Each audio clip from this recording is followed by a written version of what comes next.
Assalamualaikum warahmatullahi wabarakatuh. Halo semua, apa kabar hari ini? Semoga semuanya dalam keadaan sehat dan semangat belajar ya.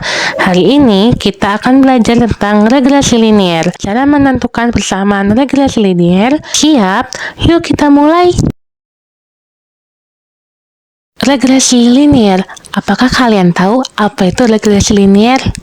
Regresi linier merupakan metode statistik yang digunakan untuk menganalisis hubungan antara satu variabel dependen atau variabel terikat dengan satu atau lebih variabel independen atau bebas. Nah, bagaimana tren data pada diagram?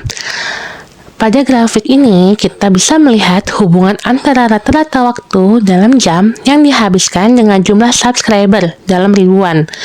Titik-titik data yang ada pada grafik ini menunjukkan data yang dikumpulkan dengan sumbu horizontal, yaitu sumbu X, menunjukkan rata-rata waktu dalam jam, dan sumbu vertikal atau sumbu Y yang menunjukkan jumlah subscriber dalam ribuan. Melihat pola penyebaran data pada grafik ini, kita bisa melihat bahwa titik-titik data mendekati garis lurus yang menunjukkan hubungan linier antara kedua variabel tersebut. Nah, artinya semakin banyak waktu yang dihabiskan atau X-nya, maka semakin banyak subscriber yang didapatinya atau variabel Y-nya. Kemudian, apakah ada perkiraan garis yang lain dari pola penyebaran data yang ada? Nah, pada grafik ini kita juga dapat melihat garis regresi linier atau garis birunya yang dihasilkan. Ini merupakan menunjukkan garis terbaik atau best fit-nya yang mewakili hubungan antara rata-rata waktu dan jumlah subscribernya. Nah, garis regresi ini dihitung menggunakan metode kuadrat terkecil yang memastikan jarak total antara titik-titik data dan garis tersebut menjadi seminimal mungkin. Bagaimana tren data pada diagram?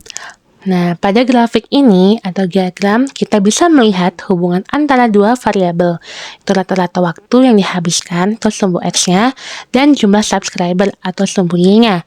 Nah, dari pola penyebaran data pada diagram, kita dapat melihat bahwa titik-titik dan data mendekati garis lurus.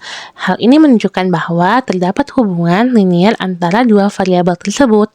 Kemudian, apakah ada perkiraan garis yang lain dari pola penyebaran data yang ada? Nah, sekarang mari kita fokus pada garis-garis yang ada di dalam grafik ini. Pada diagram ini, terdapat 3 garis regresi yang digambarkan dengan warna yang berbeda. Ada garis merah, garis hijau, dan garis biru. Garis merah ini menunjukkan sebuah garis regresi yang menghitung hubungan antara waktu dan jumlah subscriber. Yang kedua, garis hijau. Garis hijau ini menunjukkan hubungan serupa, tetapi dengan pendekatan yang berbeda, atau mungkin hasil dari data yang lain yang memiliki pola yang berbeda. Terus kemudian garis biru. Garis biru ini merupakan garis yang sesuai dengan pola data dan kemungkinan besar itu merupakan garis regresi linier.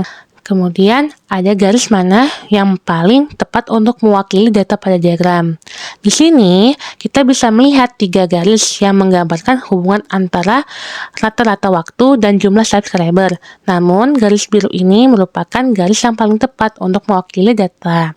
Selanjutnya, di antara semua garis yang mungkin dibentuk hanya ada satu garis yang paling tepat yang disebut sebagai garis best fit-nya.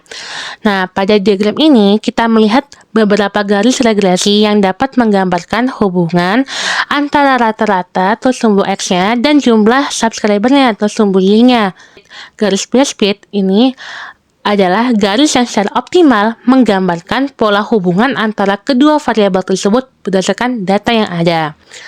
Selanjutnya ada model regresi yang memberikan hubungan garis lurus antara dua variabel disebut regresi linier. Regresi linier ini adalah model yang menggambarkan hubungan antara dua variabel yang mengikuti pola garis lurus. Dalam hal ini, kita berasumsi bahwa hubungan antara waktu variabel independen dan jumlah subscriber atau variabel dependen dapat diprediksi dengan menggunakan garis regresi linier.